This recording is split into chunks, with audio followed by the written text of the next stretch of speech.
If one tea recall can involve 878,000 bags, if watchdogs keep raising questions about pesticide residue, and if the bag itself can introduce chemicals you never asked for, then tea is not the harmless little health ritual most people think it is. We tested tea from Walmart, Costco, Target, Aldi, and 16 more US stores, and after comparing the branding, the ownership, the reports, and the red flags, only 5 brands were actually worth buying. And the most shocking brand on this list is one millions of people trust because it looks cheap, simple, and impossible to mess up. Tea has one huge advantage over junk food. It gets judged by emotion before it gets judged by evidence. A bright soda looks suspicious. A greasy frozen meal looks suspicious. But tea? Tea looks calm. Tea looks wise. Tea looks like the healthier choice before you even read the box. That is why this category gets away with things most shoppers never stop to question. Where were the leaves grown? What was sprayed on them? What is the bag made with? And who actually owns the brand pretending to be your cozy little friend? Let's get straight into the countdown. Number 10 is Tetley. Tetley is the definition of bland trust. No dramatic wellness promises. No luxury fantasy. No loud marketing. Just a plain, familiar box designed to feel normal. But normal is not the same as clean.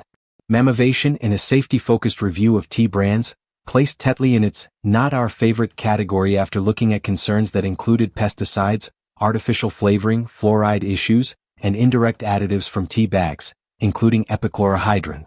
That matters because epichlorohydrin is the chemical critics often mention when they talk about some paper tea bags being treated so they hold together in hot water instead of falling apart. So right away the problem here is not that Tetley looks extreme. The problem is that it looks ordinary enough to avoid scrutiny. Then the ownership reveal makes the brand feel even less innocent. Tata Consumer's own Tetley page says the brand joined the Tata Consumer Products family in 2000 and now sells across more than 40 countries. So this is not a tiny old brand just drifting through grocery shelves on nostalgia. It is a global corporate product wrapped in the visual language of harmless routine. Tetley promised everyday comfort. What you got was everyday uncertainty. Number 9 is Harney & Sons. Harney sells sophistication first. The tins look premium. The names sound curated. The entire brand presentation whispers that this is what informed adults buy when they want to graduate from dusty supermarket tea. Their own About page leans hard into the family company image, saying Harney & Sons has been a family tea company since 1983 and is now carried on by multiple generations. And honestly, that story works. It creates the impression that care, craft, and quality must be built into everything. But premium pricing does not automatically buy premium safety. Mamavation also placed Harney & Sons in the not our favorite group. That is what makes this brand so frustrating. When a budget tea has issues, people blame cost cutting. When an upscale tea lands in the same broader conversation around tea bag additives and contamination concerns, the price premium starts looking like branding more than protection. You are not paying to exit the system. You may just be paying for nicer packaging inside the same system. Harney & Sons promised refinement. What you got was refinement wrapped around the same questions. Number 8 is Stash Tea. Stash is bright, flavorful, and designed to feel like the fun alternative. It is the kind of box you pick up when you want to believe you are making a smarter, more adventurous choice than the generic name sitting next to it. That is exactly why this one matters. Stash did not land in Mamavation's worst category. It landed in the better group. And that sounds good until you realize what better actually means here. In that framework, better did not mean fully cleared. It could still mean trade-offs. Use of epichlorohydrin, plant-based plastic tea bags, not being organic, or solving one problem while leaving another unresolved. So Stash is not the same level of disappointment as the brands below it, but it also does not earn the full clean bill of health people assume from the colorful specialty image. In other words, Stash is the kind of brand that benefits from comparison. Next to a rougher brand, it looks cleaner. Next to the truly strong picks later in this video, it starts looking incomplete. Stash promised an upgrade. What you got was an upgrade with an asterisk. Quick question for you. When you buy tea, are you choosing the product, or are you choosing the story you want to believe about yourself? Because once you peel back the boxes, a lot of these brands start looking like the same industry wearing different costumes. Number 7 is Twinings. Twinings sells history better than almost anyone. The brand feels elegant before you even steep it. The name feels established. The box feels like heritage in cardboard form. And Associated British Foods' own history page reinforces that image by saying Twinings has been blending tea for over 300 years and that ABF acquired Twinings in 1964. The same company history also says ABF acquired Ovaltine in 2002 and merged it with Twinings to form Twinings Ovaltine. That is the part most shoppers never picture while they are holding the box. The front says tradition. The backstory says multinational structure. Now add the safety angle. Mamavation placed Twinings in the not our favorite category overall, while noting that the organic line landed in the better tier. That split is important because it destroys the lazy assumption that a prestigious brand name automatically lifts every product under it. It does not. Product lines matter. Materials matter. Sourcing standards matter. And if one line performs differently from another, then the heritage halo clearly was never enough. Twinings promised tradition. What you got was tradition under modern scrutiny. Number 6 is Allegro, the tea brand many shoppers mentally file under the Whole Foods Trust umbrella. And that is the reason it lands here. The box feels soft, earthy, and wellness-coated. The store context does half the marketing before the package even has to speak. If you buy tea from a place associated with premium groceries, stricter standards, and health-conscious shoppers, you naturally assume some of that trust transfers automatically to the product. But trust is not a test result. Trust is not a materials disclosure. Trust is not a clean sweep. Allegro promised store-backed purity. What you got was borrowed trust that still needed to be earned. Before we keep going, if you want more brand breakdowns like this, hit like and subscribe because the deeper we got into tea, the uglier the pattern became. Number 5 is Teizo. Teizo has always been excellent at selling personality. The packaging is louder. The names feel more expressive. The brand wants to sit somewhere between grocery store convenience and premium identity. It is not trying to look dusty or old-fashioned. It is trying to look curated, modern, and just upscale enough to justify a little extra trust. But the ownership story completely changes how that image feels. Starbucks announced in an official 2017 press release that Unilever agreed to acquire the assets of the Teizo brand for $384 million. That same release says Teizo had been founded in 1994 and purchased by Starbucks in 1999 before the sale. So the premium alternative vibe people associate with Teizo does not sit outside the corporate tea machine. It sits squarely inside it. And that matters even more because Mamavation also placed Teizo in the not our favorite category in its tea review. So the brand that many shoppers treat like the cooler, more elevated option ends up raising some of the same questions as the cheaper mainstream names. Teizo promised stylish difference. What you got was premium positioning under the same cloud. Number 4 is Lipton. This is where the countdown stops feeling niche and starts feeling personal. Lipton is one of the names people grow up with. It is the tea in office kitchens, restaurant caddies, family cabinets, and giant discount store boxes. Consumer Reports tested a broad range of teas from leading brands, including Lipton, and said it detected some heavy metals, phthalates, and pesticides in the unbrewed leaves of several products, though its overall conclusion was largely reassuring, and after brewing it found concerning amounts of just one contaminant, lead, in only 2 products that were not Lipton. That is an important distinction, and I want to be fair about it. So why is Lipton still this high on the list? Because Consumer Reports proves the bigger point. Even trusted mainstream tea is not automatically free from contamination concerns. When Sear has to talk about pesticides, heavy metals, and plasticizer chemicals in the same breath as beloved tea brands, the conversation is already broken wide open. Then Mamavation places Lipton in the not our favorite category, and you have 2 very different kinds of scrutiny pushing in the same direction. Maybe the comforting giant deserves a harder look than shoppers usually give it. Lipton promised familiarity. What you got was familiarity with fine print. And let me ask you this, if the biggest household names still leave shoppers juggling caveats, what exactly are you paying for when you move up or down one shelf? Number 3 is Yogi Tea, and this is where the countdown turns from concern into a visible real-world event.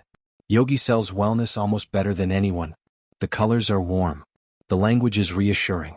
The products feel intentionally chosen, especially by shoppers trying to make smarter health decisions or parents trying to bring home something herbal and gentle. That image makes the next fact hit even harder. Yogi's own website says that in 2024 the company issued a voluntary recall for some of its Echinacea immune support tea and says that recall is now closed.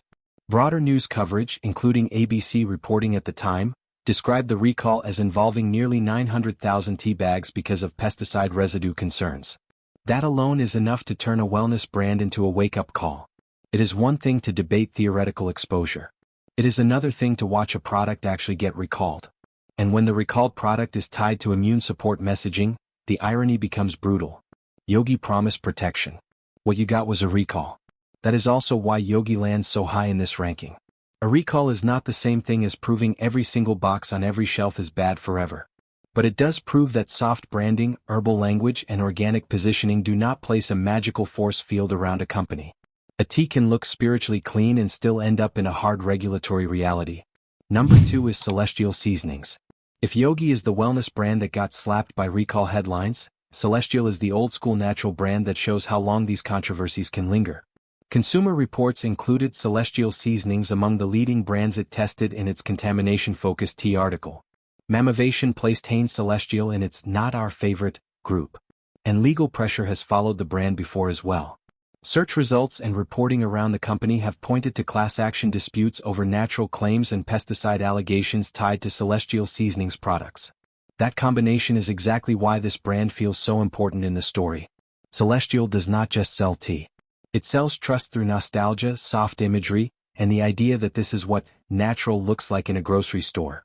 But once a brand enters repeated public conversations about pesticide concerns, testing, and litigation, the fantasy weakens. And remember, Hain Celestial is not just one tiny label. It is a large company name attached to a broader portfolio. Celestial Seasonings promised natural comfort.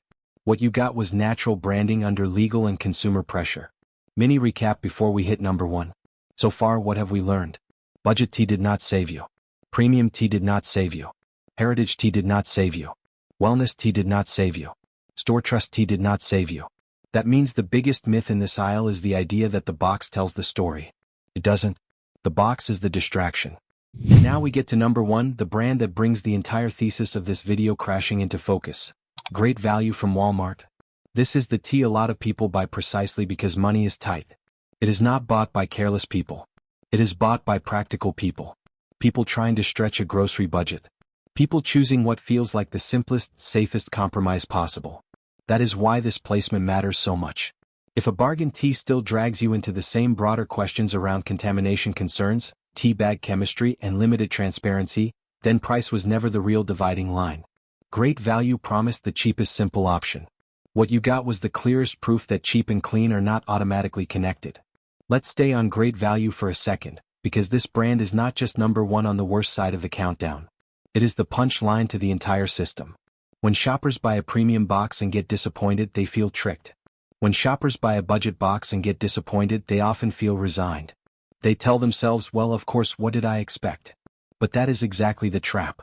If contamination concerns, teabag material questions, and weak transparency can show up in both expensive and cheap products, then the aisle is not organized around safety at all.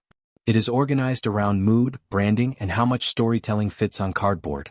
Great value also matters because Walmart's own corporate messaging around private brand tea has emphasized sustainability.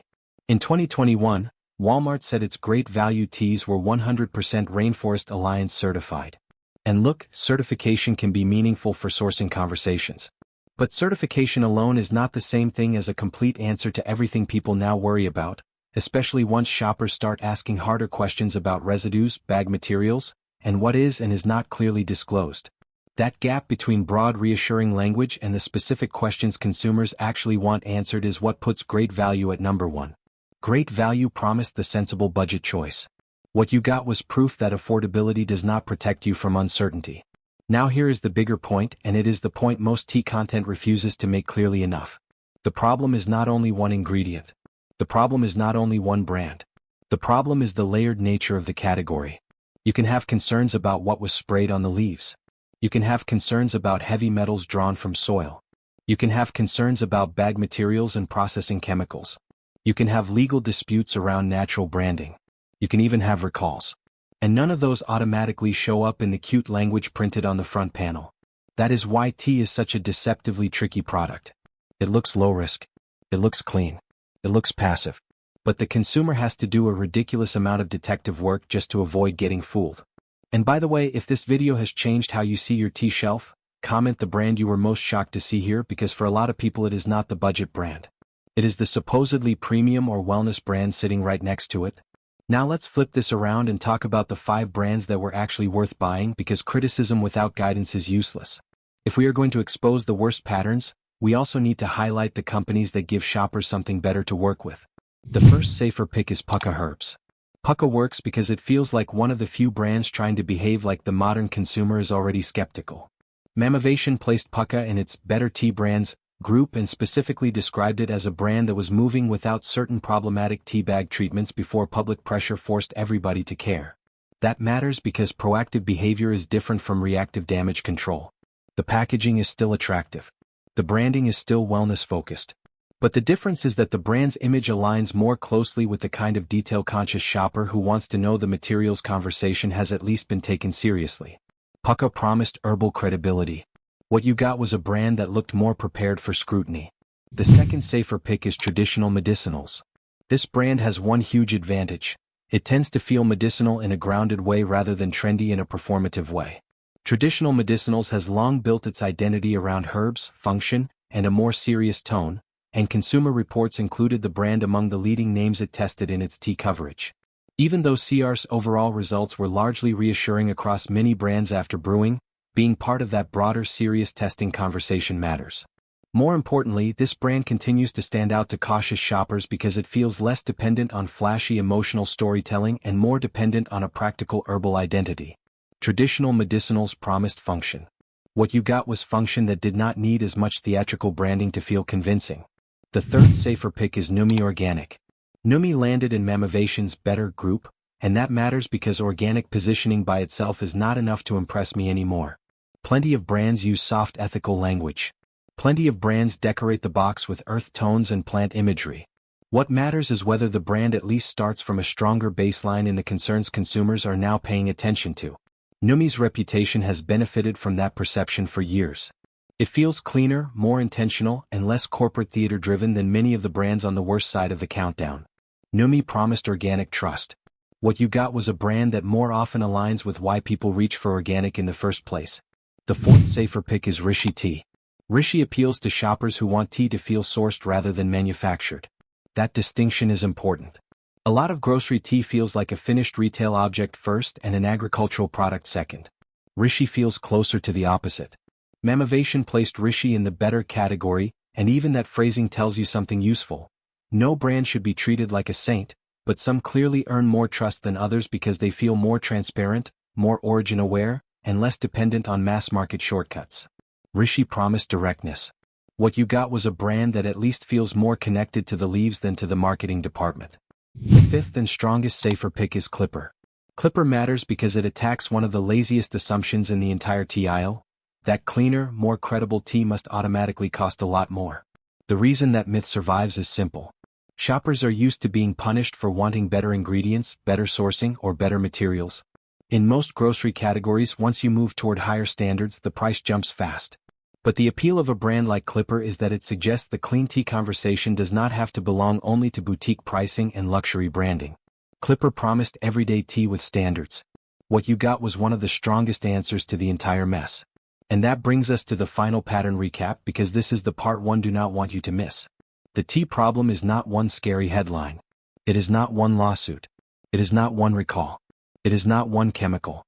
It is the collision of multiple uncertainties in a category that still gets marketed as automatically wholesome. You have pesticide questions. You have heavy metal questions. You have plasticizer questions. You have concerns around tea bag processing chemicals like epichlorohydrin. You have branding that often says far less than consumers assume it says. And unless a company is unusually transparent, the burden falls back on you to read between lines that should have been spelled out in the first place. So if you want the simplest buying advice from this entire countdown, here it is. Do not assume cheap means risky and premium means safe. Do not assume heritage means honest. Do not assume organic language ends the conversation. Do not assume a wellness vibe equals better oversight. And definitely do not assume that because tea sounds healthier than soda or coffee add-ins, it has somehow escaped the same industrial shortcuts that show up everywhere else in food. The worst brands on today's list were Tetley, Harney & Sons, Stash as a partial upgrade but not a top-tier clean pick, Twinings, Allegro, Tezo, Lipton, Yogi Tea, Celestial Seasonings, and Great Value. And the 5 worth buying were Pukka Herbs, Traditional Medicinals, Numi Organic, Rishi Tea, and Clipper. That is the shortlist I would rather build from if I wanted fewer question marks in my cup. But there is one more thing that matters. This video is not telling you never drink tea again. That would miss the point. Consumer Reports, to be fair, said its overall testing results were largely reassuring after brewing, even while detecting some contaminants and unbrewed leaves across several products and finding concerning lead amounts in only 2 tested products that were not the biggest names discussed here. So this is not panic content. This is sorting content. It is about separating the brands that coast on trust from the brands that seem to earn more of it. That distinction matters because food shopping is already exhausting. Most people do not have time to investigate every shelf. They want one honest answer: what should I stop buying and what can I feel better about bringing home? In the tea aisle, that answer gets muddy fast because the marketing is calm while the details are messy. But once you understand the game, you stop shopping with your emotions and start shopping with a filter. And that filter is simple. Look past the cozy design. Look past the heritage language. Look past the celebrity wellness tone. Look past the store halo. Ask harder questions about materials, sourcing, and whether the company has ever had to answer public pressure, testing concerns, or recall problems. Because a box of tea is tiny, but the gap between what it promises and what it proves can be huge. If this breakdown helped you, share it with someone who still thinks every tea bag on the shelf is basically the same. Because it isn't. And if you want the next exposé, I'm thinking we test another healthy grocery category that people trust way too easily. The packaging looks clean. The marketing sounds clean. But the truth probably is not. One final reminder before you shop: the safest strategy is not blind loyalty to one logo. It is paying attention to patterns. Brands that lean on vague comfort, generic natural language, and old reputations without giving consumers clearer answers deserve less of your money. Brands that appear more deliberate about sourcing, materials, and accountability deserve more of your attention. That does not mean perfection exists. It means some companies are at least moving in a direction that respects the customer instead of soothing the customer. And that difference matters. Because the real win here is not memorizing one countdown forever. The real win is learning how to see through the shelf the next time a company tries to sell you calm, purity, heritage, or wellness without giving you enough proof to trust what is inside the box. That skill stays useful when this ranking changes next year.